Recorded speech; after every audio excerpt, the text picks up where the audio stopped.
Good morning, guys. This is the video for the grammar skill. So this is your instructional video for grammar skill for goodness gracious, for January the 26th, Tuesday. Okay, remember, we're talking about main and helping verbs. And by now you should know that a main verb, I hope you enjoyed doing your little game yesterday that was linked to your Monday practice skill for main and helping verbs. So just to reiterate or review what a main verb is, it shows action. It comes after a helping verb. A main verb comes after a helping verb. And then the helping verb shows the time of the action. In other words, it's got one of those little words in there. The helping verb is a word that shows the time of the action of the verb. And it usually comes before the main verb. So your helping verb is first and then your main verb. All right, we're going to practice just a little bit on 3 different sentences. Actually, it's the same sentence. It's just adjusted a little bit. The first sentence says, the children are feeding the ducks. Well, what is my subject?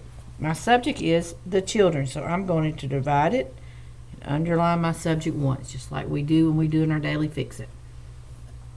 All right, another part of this sentence is the predicate, are feeding the ducks. Okay, so now that I know what my subject and my predicate is, what are the children doing? They are feeding. So I know both of these are considered my verb phrase. Don't forget that word, the verb phrase. Okay, so now I got to figure out which one's my main and which one's my helping. Well, I just told you on this board, those of you that were paying attention, that a helping verb usually comes before the main verb. Okay, so what I want you to do is tell me the main and the helping verb. The helping verb is are. So I'm putting an H there. The main verb is feeding. So I'm putting an M there. And this whole thing is called a verb phrase. All right, so the children are feeding. Now, is that present, past, or future? Well, if they're doing it right now, then it's present. So this would be a present tense verb. And when you get to 4th grade, you'll be doing a lot of the present, past, and future verbs. All right, the next sentence. It's the same sentence almost. The children will feed the ducks. Well, who are we talking about? We're talking about the children. Divide my sentence, underline my predicate and my subject. Now, we have to find the verb phrase. The verb phrase is correct. Will feed. That's my verb phrase. All right, now what is my helping verb and my main verb? Well, the verb phrase has those 2 verbs, right? But the main verb, we said, come after the helping verb. So the main verb also shows action. So feed, it would be a showing of action. And will would be helping. Now, if I will feed, does that seem like they're doing it right now? Or does that seem like they're doing it in the future? Will is in the future. So this is a future tense verb. All right, and the last sentence, the children have fed the ducks. The children, again, is my subject. Have fed the ducks is my predicate. Notice in each one of these is the same sentence except the verb phrase is changed. All right, this says have fed. That's my verb phrase. The children have fed. That means they did it in the what? Present, future, or past? They did it in the past. They have fed the ducks. They've already done it. So this is the past tense verb. Okay, so when you're doing your sheet today, I'm going to upload something on Cami, and you're going to do it and submit it. And you're going to do the same thing I'm doing. You're dividing your sentence.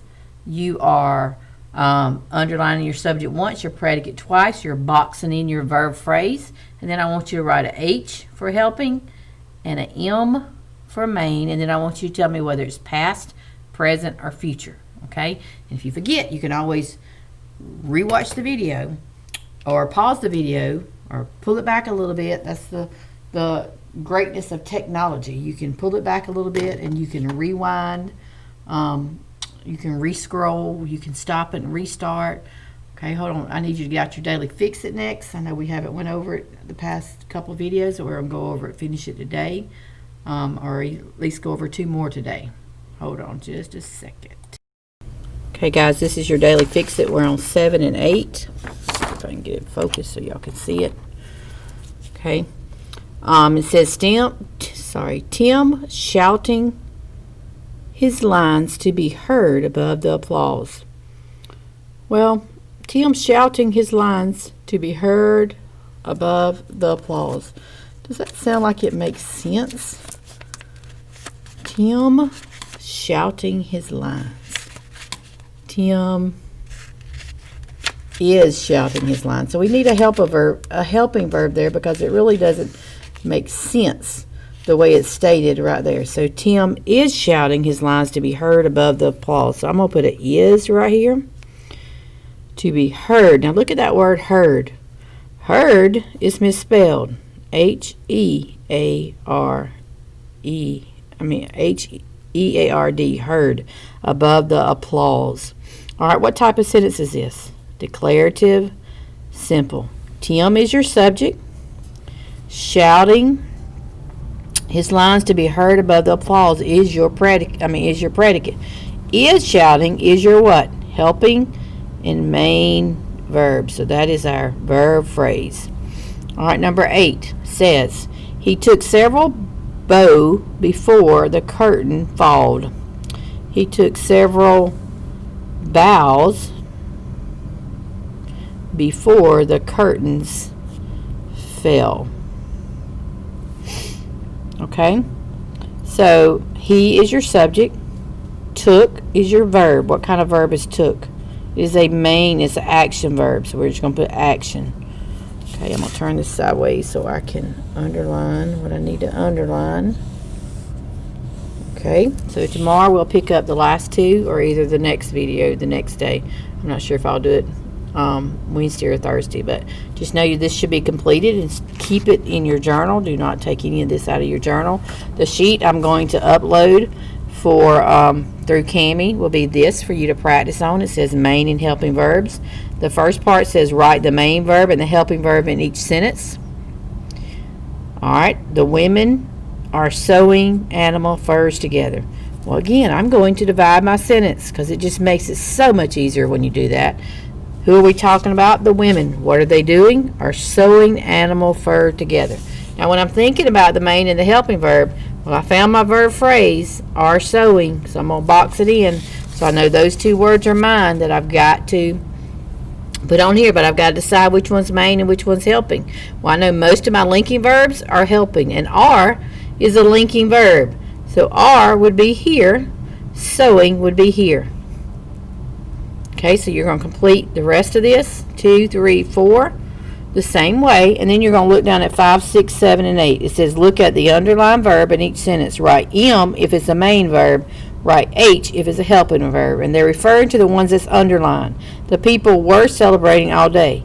Well, where's the linking verb so I know it's helping? Again, I'm going to divide my sentence. The people were celebrating all day. We're celebrating. It's my verb phrase. Well, that's first, and that's a linking verb, so I know it's a helping verb. Okay, so that's how you do that one. On the bottom, write a sentence about a celebration. Use a main and a helping verb. So you need a verb phrase in this. Underline the main verb, and it says to circle your helping verb. And it's going to be about a celebration. Okay, this will be uploaded in Cami, and I need you to work on it and then submit it to me. All right, have a great day.